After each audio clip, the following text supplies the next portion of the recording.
Hai Korean Lover, bertemu lagi di Titik Temu. Nah, kita akan membahas episode 5 Drakor Kairos. Drakor yang memiliki tema yang beda dari drakor ongoing lainnya. Dimana di episode 5 dimulai dengan menampilkan flashback saat Dokyun bertemu dengan Hyun Chae di restoran tempat Dokyun bekerja. Dokyun memberikan payung ke Hyun Chae sebagai tanda bahwa dia tertarik dengannya. Saat Hyun Chae manggung lagi, ada pemabuk yang mengganggunya. Dokyun membantunya dan lari keluar. Hyun Chae yang tidak mau pulang akhirnya menginap di rumah Dokyun. Paginya dengan rambut basah, dia menampakkan karakter perayu dan manipulatif. Ekspresinya yang sekarang ini belum pernah ditampilkan di episode-episode sebelumnya. Kita kembali ke episode terakhir sebelumnya. Airi sudah pergi dari apartemen tersebut karena sudah diperingatkan kalau dia akan dibunuh di situ. Sujin yang masih dituduh karena materi ilegal konstruksi tiba-tiba mengalami distorsi waktu lagi, yang membuat berkas bukti pengujian laboratorium tiba-tiba muncul di kantor polisi. Setelah itu dia dibebaskan. Saat di dalam mobil, Sujin melihat bekas luka Taekyu. Dia menyadari bahwa Taekyu lah yang mengikuti Airi malam itu. Saat Sujin kembali ke apartemennya, dia mempertimbangkan semua yang dipelajari sejauh ini. Kembali pada bulan Agustus, Airi tetap bertekad untuk mengetahui apa yang terjadi dan menemukan ibunya. Dia langsung menuju rumah sakit dan berbincang dengan Jinho. Dia bertanya mengapa dia muncul di kamar ibunya dan apa hubungan mereka. Hanya saja hubungan itu bukan dengan ibunya, tetapi sebenarnya dengan ayahnya. Jinho mengeklaim bahwa dia juga menyalahkan perusahaan konstruksi. Setelah menyebut kota Taejung, dia pergi tanpa mengungkapkan terlalu banyak. Ada adegan saat ibu Airi menggunakan telepon umum. Dia berjanji untuk menghilang tapi memohon agar mereka tidak melibatkan Airi.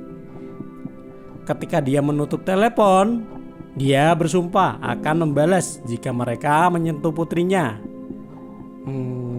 Siapa yang menelepon masih menjadi sebuah misteri. Saat Taekyu mulai menyelidiki siapa Airi dan hubungannya dengan kasus ini, Airi naik bus menuju kota Taejung, bertekad untuk melakukan penyelidikan sendiri tentang ayahnya. Airi menuju ke taman peringatan, di mana bunga-bunga masih ada untuk mengenang para korban. Ternyata semua ini terjadi di sekitar gedung yang runtuh, dan Taegil adalah salah satu korban yang terperangkap dalam reruntuhan tersebut. Ini sepertinya menunjuk kembali ke adegan pembuka dari episode pertama. Banyong dan Yujong Construction menandatangani kontrak bersama. Mungkinkah material ilegal tersebut digunakan dan oleh karena itu ambruk? Saat kamera menyorot ke dinding, perlu disebutkan bahwa di antara korban tewas ada 68 orang. 3 orang hilang dan 132 terluka. Pada bulan September, Sojin tiba di unit 609, tetapi tidak menemukan siapapun di rumah. Dia berhasil menemukan nomor telepon penghuni. Dan disinilah dia menyadari itu adalah Taekyu. Pada bulan Agustus, Airi juga menemukan nomor registrasi dan mengirimkannya bersama dengan rekaman CCTV ke Sujin. Panggilan telepon 1 menit mereka berlangsung sesuai jadwal, dengan pesan dan video dibagikan. Sujin melihat video Taekyu, sementara Airi mengetahui bahwa pria itu adalah asisten Sujin.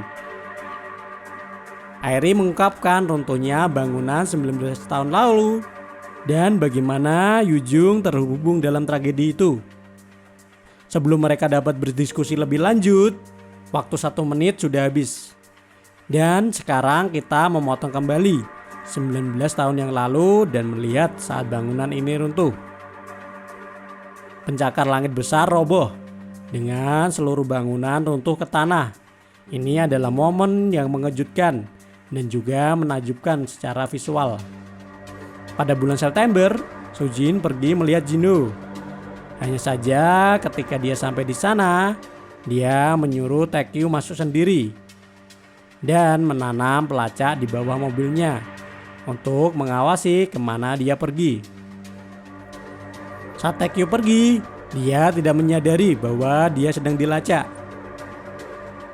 Sujin menemui Jinho. Dia tetap teguh tidak ingin membantunya setelah diberikan beberapa pertanyaan. Sujin masih berharap dapat petunjuk dari pelacak yang ditempelkan ke mobil Taekyu. Nah, setelah itu ada adegan yang sangat mengejutkan, di mana Do-kyun ternyata bekerja sama dengan Taekyu. Dan saat Do-kyun menuju ke sebuah rumah, wow, mengejutkan sekali. Wanita yang sedang membaca berita Sujin yang telah dibersihkan namanya dari tuduhan adalah Hyun Chae yang ternyata masih hidup. Dan Dabin juga masih hidup bersamanya.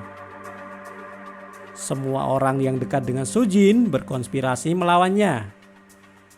Hal yang dia perjuangkan mati-matian ternyata adalah rekayasa mereka. Dengan tema awal yang mengusung harapan bisa merubah kematian, sekarang benar-benar membingungkan. Karena ternyata orang yang ingin dihidupkan dengan mengubah masa lalu ternyata masih hidup. Mungkin beberapa pertanyaan akan muncul. Bagaimana dengan jari Dabin yang putus? Apakah polisi juga bekerja sama? Atau ini lebih merupakan cara yang rumit untuk menanamkan bukti? Kita lihat saja di episode selanjutnya. Di akhir episode, saat Sujin mengikuti Taekyu, dia melihat mayat Ibu Airi yang menggantung. Dan dinampakkan bahwa Taekyu menemui Ibu Airi saat di rumah sakit. Di episode ini banyak sekali misteri-misteri di awal film yang sudah terungkap. Untuk update episode-episode selanjutnya, silakan subscribe channel di Titik Temu ya. Jangan lupa like dan komen juga ya. Thank you Korean lover, see you.